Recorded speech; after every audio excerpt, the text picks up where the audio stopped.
You ready? Good afternoon, everybody. Welcome to your Friday afternoon online English class. I'm going to introduce a writing challenge for my students. And the writing challenge is for the students in Ielts A3 and Ielts B3. And we're going to have you complete a task 2 writing task. And it's the one that we introduced on Wednesday in your assignment. It's on page 64. And it's completing the writing task exercise number 5. So we're going to do a review today and help you prepare to complete that task. This is not homework for the weekend. All right, there's no homework after class today. We're going to begin this work on Monday in class. So no homework today, but I would like you to focus, pay attention. We're going to have class today very similar to a college class, a university class. It's going to be a lecture. And for today's lecture, you're going to need your workbooks. You're going to need your workbooks to participate. So for the writing challenge, we're going to give awards, we're going to give prizes, and we're going to give those awards based on grammatical accuracy and vocabulary. Are you using the correct verb tenses? Are you using a broad, wide range of vocabulary? And accuracy means correctly. Are you being correct in the way you are using it? Neatness. Neatness is very important on your IELTS exam, and there'll be prizes for the neatest papers. Originality of ideas. So the task 2 writing, we need to hear your opinion, and then you're going to give reasons for your opinions. And if you have good original ideas, you're going to get a prize for that. And then overall, we're going to give a prize, the award for the best task 2 essay overall. So each of these categories will get an award, and then the best essay per each class will also get an award. Today's workbook review, we're going to be working in Unit 10. It's pages 63 and 64. We're going to do a listening exercise. Page 64, we're going to do some vocabulary. And we're going to start today on page 65 in your workbook. And we're going to do the grammar activities, So please get your workbooks out, have them open to page 65. And we're not going to spend a lot of time today giving you chances to complete the work. I'm assuming that you had a chance to look at this, but I'm going to give you answers. I'm going to give you some answers today, and I want you to make sure you write the correct answers in your workbook. You're going to need this material. You're going to need to learn this material to help you write your task 2 writing essays. Very good. Page 65 in the workbook. We're going to start a discussion of modal verbs. And modal verbs are those helping verbs or auxiliary verbs. And I put a list up here. These modal verbs are used to express how important something is, or if you have ability or permission to do something. So if we use the word must, have to, you must write your name on the paper. You have to turn your assignment in on Wednesday. There's no choice. 100% sure that's something that you're going to have to do. When we use the modal verb should, it's a little bit less than have to or must. This is a really good idea. You know, I think you should study hard on your exam. Maybe it's not 100%. I don't know. Maybe you're very intelligent. Maybe you don't need to study, but it's a good idea and something you should really think about. And then these two here, these two modal verbs here, can and could, and they can give us two different kinds of information. And I've written, there we go. Mr. Jim's having a great time with the clicker today. I've written the two explanations, ability and permission. So let's just start with can. I can ride my motorbike. I can swim. I can speak a little French. These are things that I have the ability to do. But we also use that modal verb can when we're asking permission. Teacher, can I take a break and go to the toilet? Teacher, can I use my notes to complete this assignment? So when you ask that question, can I use my notes on the test? You certainly have the ability to use your notes, but what you're really asking for then is permission. Are you allowed to? And then, of course, the negatives. We go from have to or must to haven't or mustn't. We go from something that you absolutely must do, sure, to something that you can't do. You mustn't be late for class. You mustn't be running in the hallways. The rules are things you shouldn't do. And the same thing, shouldn't is a strong idea, something you shouldn't do, but a little bit less certain as haven't or mustn't. And then we get back to can't or couldn't. And again, that's ability or permission, and that's really 50-50. In more formal language, the way that I was taught when I was a young boy in school, may was used to ask permission. May I have another piece of cake?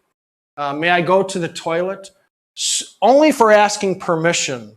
But in today's world, people are speaking much less formally, and often we use that modal verb can when we're asking for permission too. Perfectly acceptable, but do be aware that in formal language, may is for permission, can is for ability. Can I do something? May I do something? Very good. Modal verbs. Just want you to take a quick look at the top of the first column on page 65. And we have sentence halves that you need to join together to complete. I'm going to give you just a quick moment to read through those 6 sentence halves, and you're going to join them together. We'll do the first one together. Number 1, you don't have to walk. You don't have to walk. Don't have to. Don't have to. And we match that to the second half of the sentence, letter F. Very far in the city to see some really ugly modern architecture. So the correct answer there, you don't have to walk very far in the city to see some really ugly modern architecture. I'm going to give you a very brief moment to review those sentence halves, and we're going to come back and look at the answers.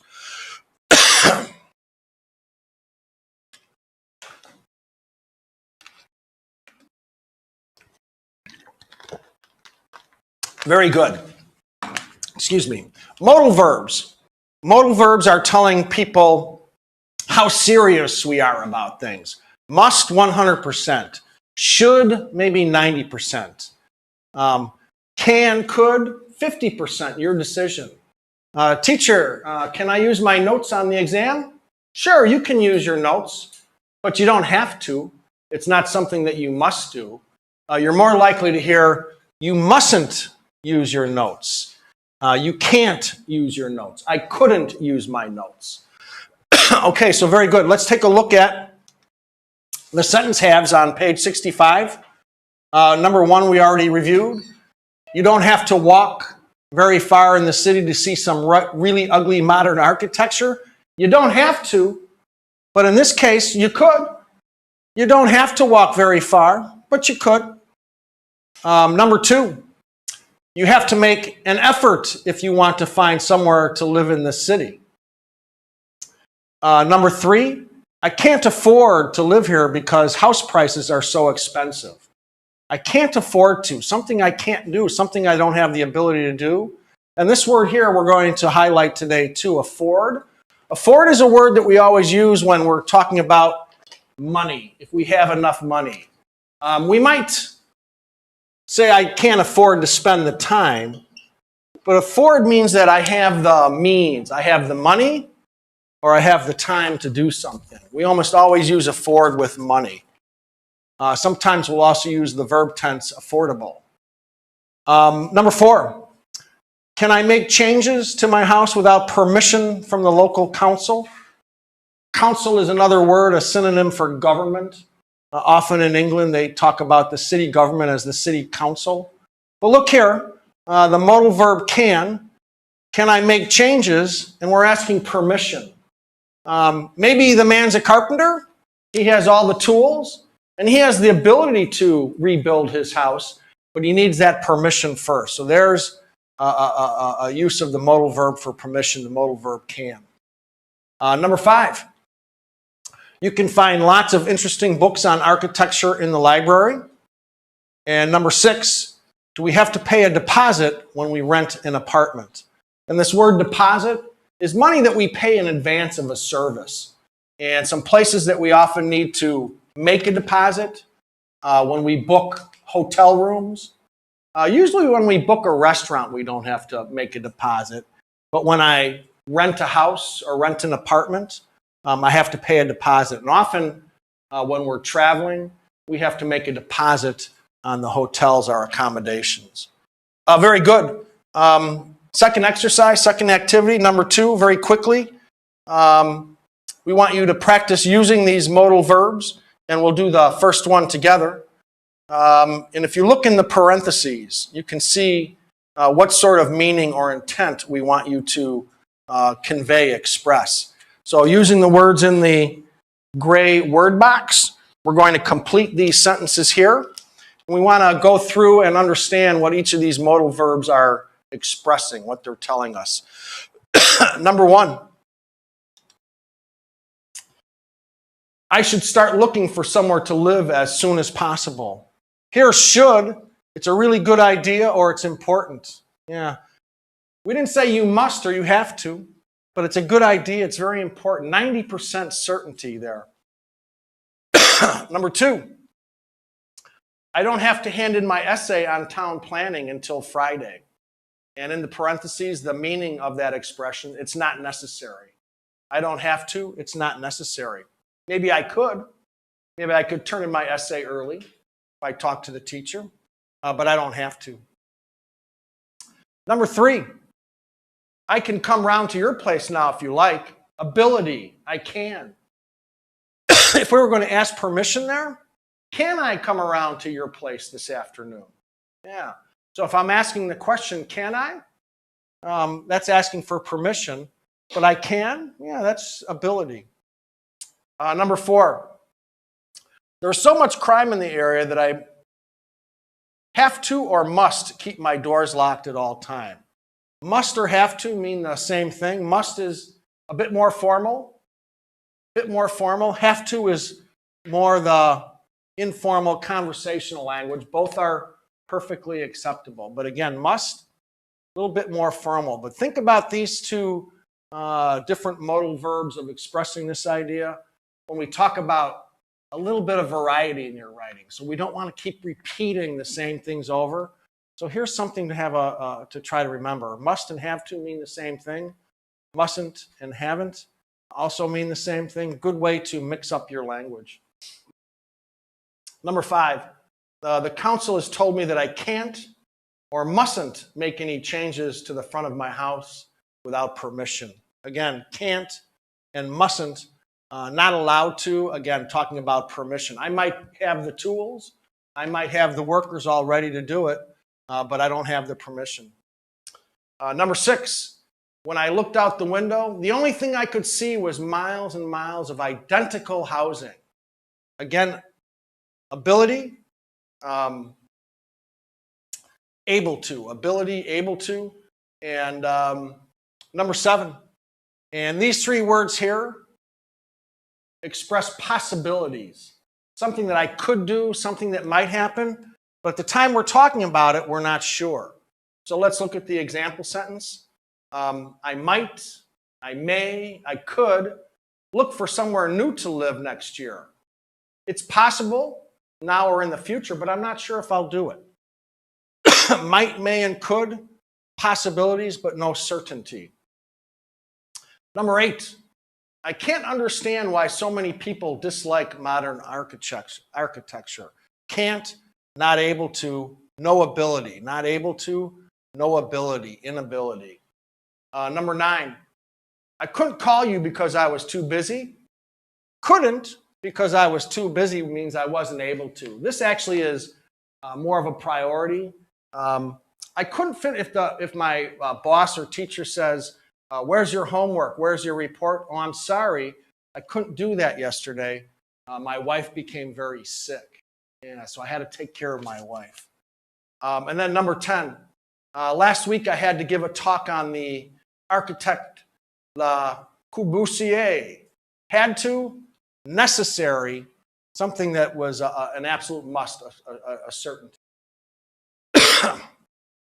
We're going to skip ahead. I'm going to save activity number 3 for next week when we return. It's a listening activity. If you want to complete this, it's something you can do by reading. And again, look at the parentheses at the end to understand what sort of intent or meaning that we want to express. Very good. Let's turn to page 62. Page 62, and we're going to do a listening activity. We're going to do a listening activity today. And I cannot play the audio, so Mr. Jim is going to read the audio script. But let's turn to page 62, and we'll do the preparation first. Bottom of page 62, first column, listening activity. You are going to hear a lecturer give a talk about a famous structure. Look at questions 1 through 10 and decide what sort of information you need for each gap. And then match the letters A through J with the question numbers. So, for my students, you understand this. Here are the answers. There's missing information. It's a gap fill activity. Let's do our preview. Let's do our preview and see what sort of information you need for each of these questions. And we're going to go through and do this together. Letter A, the form or appearance of the stadium. The form or the appearance of the stadium. And the answer example they give us is number 7.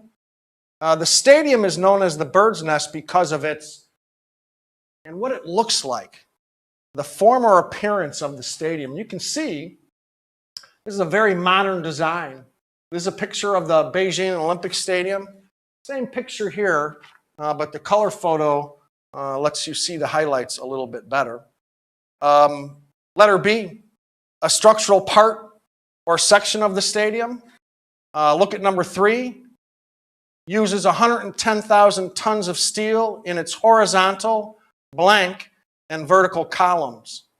So the structure, much like a table, they're talking about horizontal. Something horizontal is the information we need. And columns which go up and down. So we're going to talk about something in a building structure that goes from side to side. Remember the trick, the tip to remember horizontal? When things go from left to right, that's horizontal, like the horizon. When we look out on the horizon and we see the ocean and where the sky comes together, that's where we get that word horizon and horizontal, when things go left to right. And much like in the tables that we use all the time in your Excel files, up and down, columns. So buildings need columns to hold up the floors. And then there's some kind of structural term that we're going to listen for that describes that vertical feature. Number 3, what the stadium looks like or feels like when you go through the entrance. That's number 9. People feel like they are entering a blank when they walk into the stadium. D, the number of parts the stadium is divided into. Number 1, consists of blank, which are not physically connected. So if it's the number of parts, my guess is it's going to be a number and a word. A number and a word for number 1. E, an action blank. And that's number 8. Gives the impression that it is something, an action, an activity. So an activity, an action, I'm thinking verb. Activity or action, I'm thinking a verb. Letter F, something that comes into the stadium. Number 10, the clear roof panels let in. So let's think about that. The clear roof panels up at the top, so they're not saying a ceiling. And it's clear, so it's not wood, it's not metal. And if it's clear, it's probably something that we can see, something to do with sight, something that comes through those clear panels. So the rain can't come through. The rain can't come through, but something to do that we can see. Letter H, a place to get a good view of the stadium. That's number 5. Ideally seen from a blank to get an idea of shape and size. Letter I, an amount of money. That's number 4, cost. And there's a dollar sign And this is a big stadium, so that's probably going to be a really big number, a lot of numbers. So I think you want to think about numbers and a word here. It's a word number, but it's going to be a number and a word. And then letter J, where the stadium is located. Number 6, built on a blank to emphasize its size. Built on a place, location, it's going to describe the place. Very good. I'm going to read through the audio file, and you want to listen and fill in the words with no more than 2 words and or a number for each answer. So again, the Beijing Olympic Stadium, and let me get ready.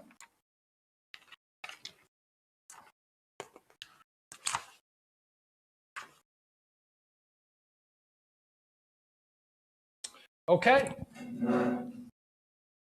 No more than 2 words and or a number for each answer. Good morning, everyone. Today, as part of our 21st Century Architecture series, I'm going to tell you a bit about a remarkable structure, which I'm sure you're all familiar with, the stadium that was built for the 2008 Olympics in Beijing.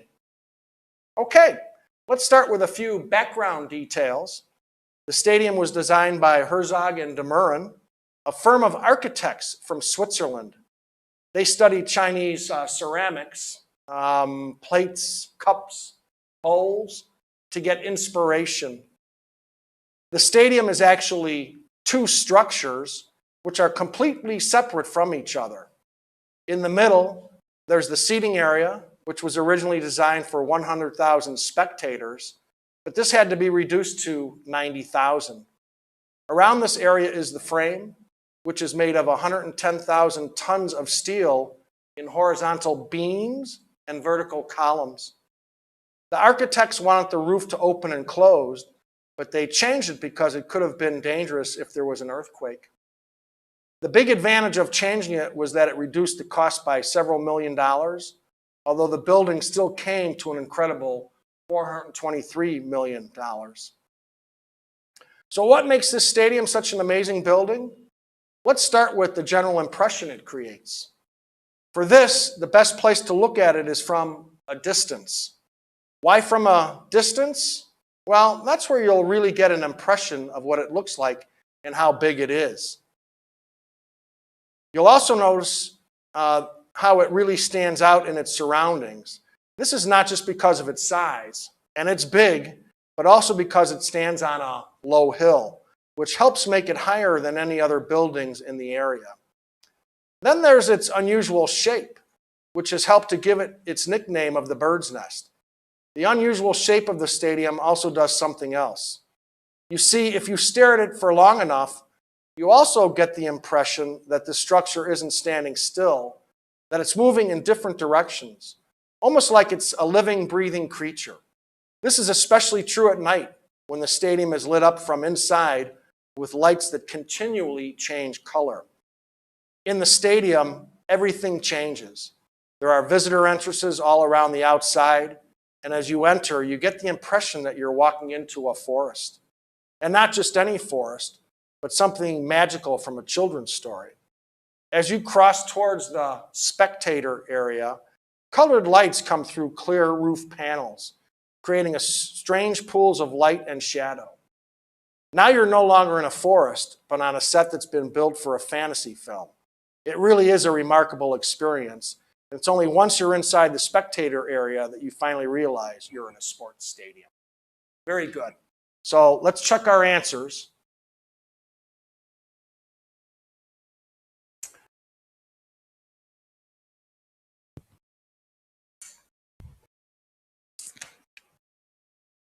So I'm going to read through the script with the correct answers and talk about a couple of these words. I think some good words to add into our vocabulary list.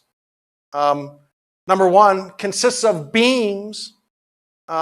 consists of 2 structures which are not physically connected. Number 2, can hold 90,000 spectators. And this word's going to be a new word for us, spectators. Spectators are the people in the audience who are watching.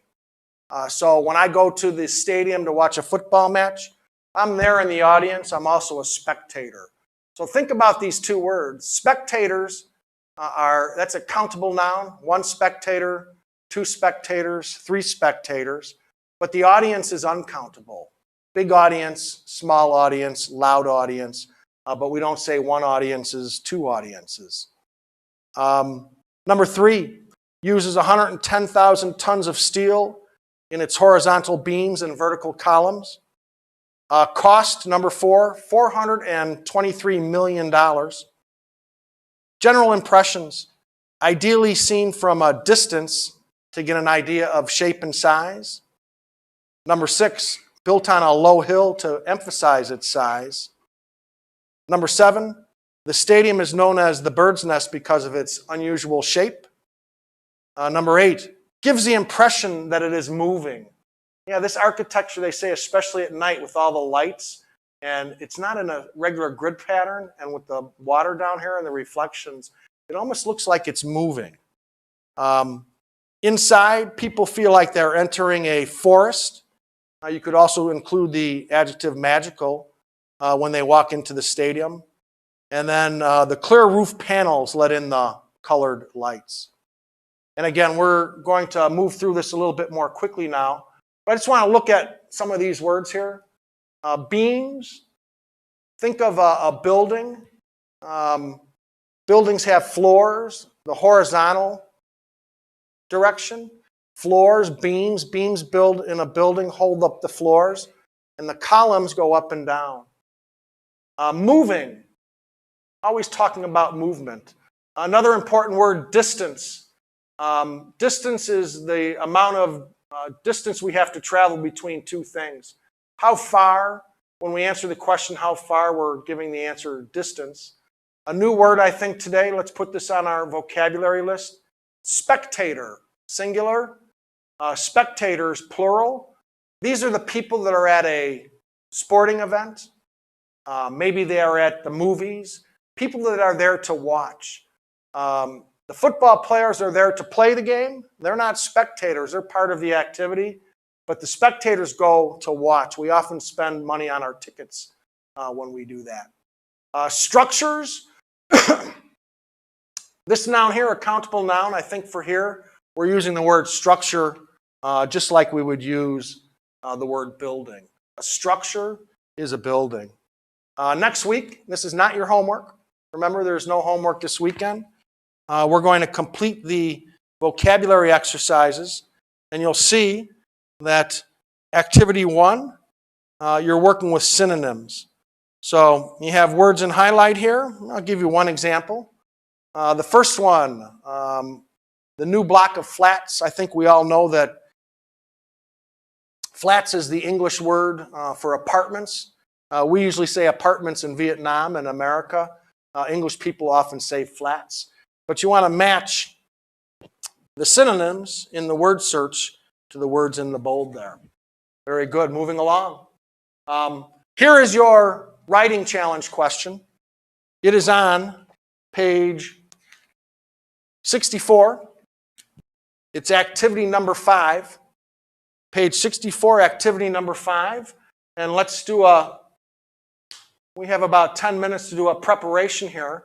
But we're going to do an in-class workshop on Monday. Give you a chance to work on this question.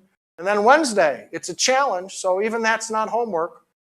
If you complete this writing task 2 topic and turn that in on Wednesday, March 3rd, I will grade them, and there'll be prizes for, again, grammatical accuracy and vocabulary, neatness, original ideas. Do you have some good ideas for this? And then just best essay. So quickly, some people say that living in a high-rise apartment block is a lonely experience because there is no community experience. No community experience. So that's one opinion or view. And here's the other one, and it starts with others say that people who live in high-rise apartments have a much better sense of community than those who live in houses. So we have the 2 different opposing views. They disagree with each other. And your assignment is to discuss both of these views. A balanced answer discusses both of the views and give your own opinion. And the third part of the question, always very important. Give reasons for your answer. So you need to hear your opinion. I'm sorry, we need to read your opinion, but we need to read your answers, the reasons for your opinions, and then include any relevant examples from your own knowledge or experience. And I think we all have experience either living in a house or in a high-rise apartment. Maybe if you haven't lived in a high-rise apartment, you know people who do. Or you can be imaginative. You can use things that you've learned in the newspapers or in the movies.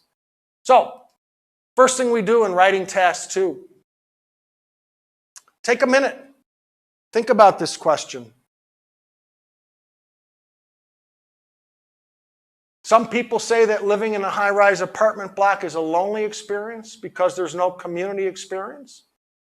And others say that it's a much better sense of community.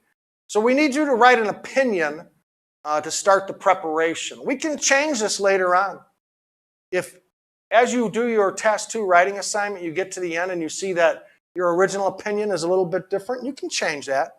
But we want you to start, we want a target, we want to know what we're going to be talking about.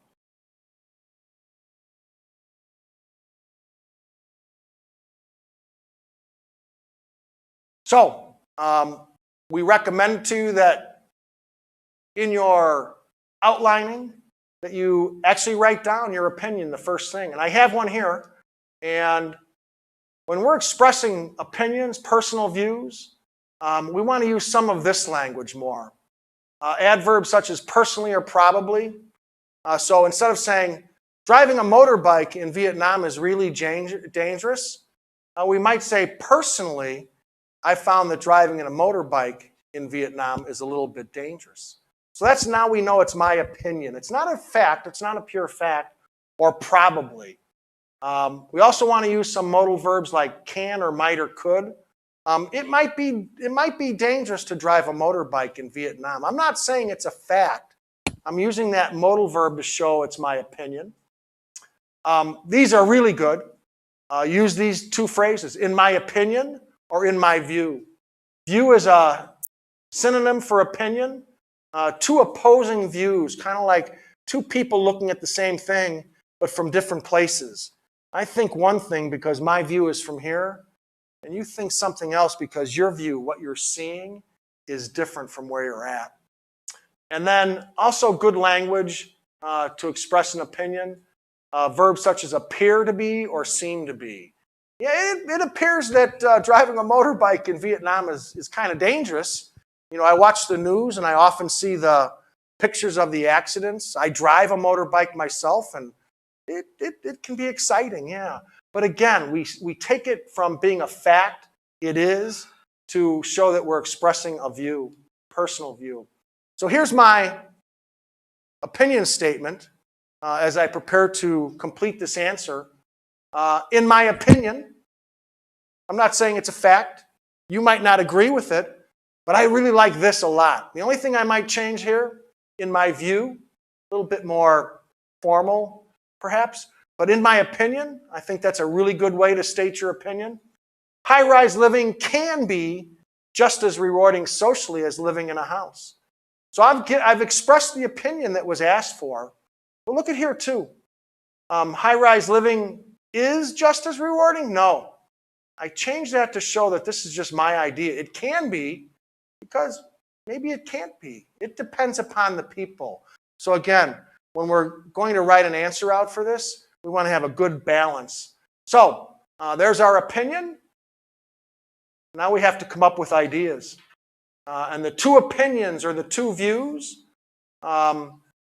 living in a high-rise apartment is a lonely experience because there's no community spirit in high-rise apartment blocks. And then the second view, the second opinion was, people who live in high-rises have a much better sense of community than those who live in houses. So I'll just say those are 2 extreme views, and absolute. So somewhere in the middle, we want to discuss both views, but our final answer is going to be somewhere in the middle. So I think we have about 5 more minutes, and I'm going to give you some ideas. Remember, you have all the answers. You have the answer keys. I know you know that. You have the answer keys here. But really important, we started doing this before. You have model answers. You have model answers in the book. So you have a model answer on page 83 of your workbook. And I want you to read those model answers. I want you to take ideas out. We want to be practicing in the next, 3 months. So we want to start with you being able to write a really good essay or a really good response. And I don't care. You can take it out of other answers. You can take it out of other books. Yeah, you can copy things for right now. We're going to be working more in the future to where you're going to have to do this on test day without any help. But we just want to be able to work on the writing portion. So here's some ideas. And remember, we want balance. So I think for each of these, I was looking for about 4 or 5 reasons. And you can use these. You can write these down as notes. And I'll present these again to you on Monday for the writing challenge. But here we go. Some ideas that would agree with the first opinion. It's a lonely experience because there's no community spirit in high-rise apartment blocks. And one idea I have, there's no common spaces in a lot of apartments. When you get to the building, you park your motorbike, and you walk to the elevator, you go up the elevator, and we all know that when we get on an elevator with people, we don't say, hello, hi, how are you? Everybody looks and stares ahead. The custom, the tradition is, and this goes across cultures, we don't talk to strangers in elevators. I'm not sure why that is. But there's no places for neighbors to come out and meet. And that is number 2. We don't know our neighbors in the high-rises. We don't have a chance to talk to them. We don't have a chance to meet them. Here's one that I thought of. High-rises are all in big cities. They're very dense. They're very tall, but it only takes a little bit of property on the ground to build many homes and put many people there. And it's part of the modern lifestyle. And the modern lifestyle, maybe the mother and the father are both working. They're too busy to spend time with neighbors now. Life is faster in the modern city. Social connections aren't as strong, and we don't see people as often in our neighborhoods. Another idea, people are always moving in and out of these big high-rise apartments. We rent an apartment. I have a job for 2 years, and 2 years later, I move out. Yeah, and there's more renters than owners usually in apartment buildings than in houses too. We contrast that with, in a lot of neighborhoods, the same families have lived in houses for many years. Maybe the son or the daughter takes the house from after the parents, and maybe even 3 generations grow up. So we really get to know our neighbors better because we're owners and we stay there longer. If you read the model answer, and I encourage you to do that, if you go through, you'll see that this person that wrote this model answer talked about their own personal relevant experience. And she talked about her culture, and it sounded very much like Vietnam. She says that high-rise residents introduce themselves when they move in. I can say this from my own personal experience. I just moved in recently this fall, and sure enough, the people come up and they say hi to you. She said the custom was to give small gifts and invite people for a meal when they first move in. That's what they do at her building. And then also, from my experience, the ground floor of these high-rises, there's a lot of cafes, there's stores, there's restaurants. The place that I'm living now, there's many children, many young children. They have playgrounds. They have a little kindergarten school there. And when you have little kids that are making friends and we're taking care of little kids, the mothers, the fathers make friends on the playground. We want to be friends with our children's friends' parents. And then I've seen, too, there's a lot of garden areas. Exercise groups start. Yeah, people start doing social things in these high rises, too. So I think these are a lot of conceptions, ideas that people have, but I'm going to lean more towards this. And I think in the end, on balance, I'm going to say it really depends upon the people. Maybe it even depends upon the buildings, but it's about people. You might have somebody that lives in a house that doesn't want to talk to neighbors. They don't get to be part of the community. But when you go to a high-rise, you have other people that's just part of their character. part of their personality. A couple more writing tips. Are we finishing up in, how much time do I have? Does anyone know how much time? Do we know how much time we have here? How much time do we have? Couple of tips to finish up. You want to try to avoid a lot of repetition, repeating the same language. So instead of saying, I think, I know, it is, some verbs like realize, believe, feel, imagine, I can see. Yeah. So we want to try to use different language, different variety. And when we're expressing opinions, these are some really good verbs to use, good ones to write down some notes. I'll give them to you again on Monday. I realize that a lot of people think that there's not a lot of community spirit in high-rise apartment blocks. But I can see a lot of community spirit in the building where I live, bring in my own experience instead of using I think and I know. Final self-check when you do any writing. For the Mr. Jim's Writing Challenge, Task 2 Writing Challenge, the last thing you want to do is check your spelling, your grammar, your punctuation, and your handwriting. You're not checking your ideas anymore, but just go back and make sure that you haven't made a silly mistake spelling something. Look at your verb tenses. Check your punctuation, and very importantly, we need everybody to be working on their handwriting. So on test day, we want to give ourselves about 3 to 5 minutes at the very end of the writing to be able to go back and read through and correct these things here. Again, we're not going to be checking ideas and correcting ideas here. This is the spelling, grammar, punctuation, and handwriting checklist. Here's your question. We're going to work on this question. We're going to have you do some writing in class on Monday. It comes from page 64. Activity number 5, write about the following topic.